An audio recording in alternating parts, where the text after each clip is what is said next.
mooy ñu waxtaanee mbirum réew mi daanaka Thierno tontu na ci benn wàllu mooy lu tax tey ñu teew seen kanam ñi teew seen kanam muy Farba Ngom ak man mi ay citoyens lañu citoyens sénégalais suñu constitution moo ñu consacré la liberté d'expression mais aussi ay responsables lañu ci parti bi ñu nekk ak ci coalition bu ñu nekk moom ci région de Matam man ci région de Kaffrine. loolu bu amee ñuy seetaan ay nit di wax kaddu gi comme que dañ ko libéraliser Sénégal am ñëpp am liberté kaddu mënuñu seetaan nag ñu toujours ñuy wax ñun ñu noppi ëllëg ku ci nekk dana am responsabilité ci li am ci réew mi dañuy wax nag lu ëpp tuur Ousmane Sonko saaga na président Macky Sall ba tàyyi kenn déggul président Macky Sall tontu saaga na juge yi waxuñu dara saaga na ñëpp ñu àndul ak moom ñun ñi waxuñu dara saaga na Fuuta yëpp kenn waxul dara tey nag mbir mi dafay bëgg a ëpp armée Sénégal li façon lu nga xam ne objet de consensus national la ci force politique yëpp mooy benn leader politique ci Sénégal musul jéem dugg ci mbirum armée ndaxte armée mooy sédimenter notre république mooy sécuriser suñu république et pour la première fois ñu gis benn leader politique bu jóg ndaxte rek yaa ngi bëgg àgg ci nguur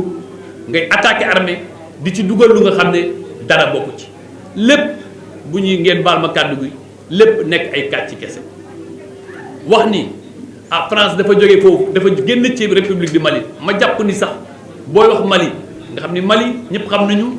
suñu histoire ñu bokk histoire ñu ñëpp ñu nekk benn mu nekk le même peuple dans deux états booy wax ci Mali nga war cee def ndànk nga war cee maandu fàtte woon na ni Sénégal moo jiitu France ca Mali ndaxte Sénégal ànd nag CEDEAO balaa Union africaine balaa Nations Unies ñëw di fa dugg kon Sénégal mébétam ak doxalinam ca Mali ñëpp xam nañu utum jàmm la te image bi gën a frappante mooy président de la République mu demee Màkka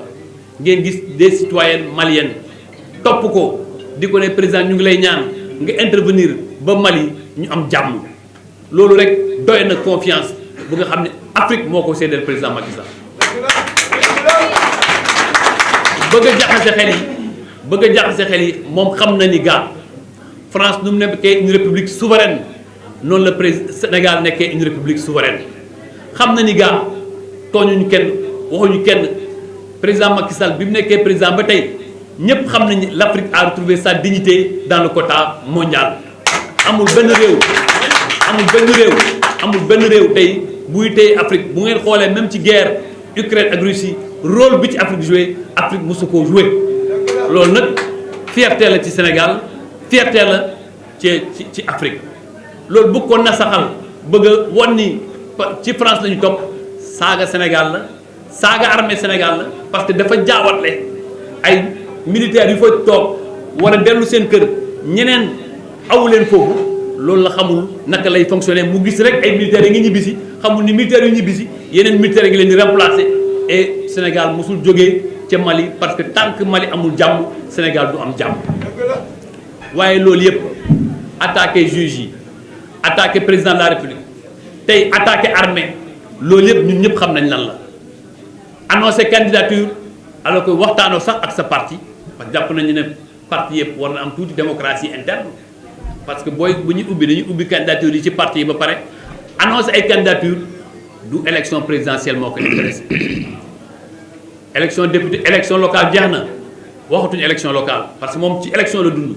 élection législative jeex na waxatuñu élection législative yaakaar na ni mën na laxu suñu ay élection pour que digganteem Adji Sarr ñu bañ koo leeral ñun de waxuñ ñi Ousmane Sonko moo tooñ waxuñ ñi Adji Sarr moo tooñ dañoo wax ni justice nañ ko rendre na attekat yi wax fan la dëgg féete bu dee Ousmane Sonko moo am dëgg na ko attekat yi wax bu dee Adji Sarr moo wax dëgg na ko attekat yi wax loolu lañ la mënuñ am tey suñu camarade de parti bu nga xam ni yàgg nañu ànd ak moom mu nekk responsable ca Fatick nekkoon fii directeur général bu COUD nekk responsable bu mag ñu accuser que yu mel noonu te muy défendre di bon ba tey defu ci dara ñu tëj ko ñu bàyyi ñeneen ñi accusé de la même chose ñuy doxantu di saaga ay président de la République ak ay armée dañoo bëgg que les citoyens soient au même pied dañoo bëgg que les citoyens soient jugés et que Adji Sarr comme tous les citoyens du Sénégal a droit à la justice bu loolu paree nag ñu doog a wax ay élections présidentielles yu nga xam ne c'est dans 18 mois bu ñu installé assemblée nationale ba pare président installé gouvernement am mën nañu wax après élection présidentielle àggaguñ fa waxtu liggéey la ñu nekk waxtu continuer li nga xam ne président Macky Sall mu ngi koy tabax ci réew mi te président Macky Sall li mu dirigé wul rek Benno Bokk Yaakaar président Macky Sall dafa diriger benn camp bu ñuy tuddee le camp de la construction beneen camp ba nag xaw ma kan moo ko jiite mais c'est le camp de la destruction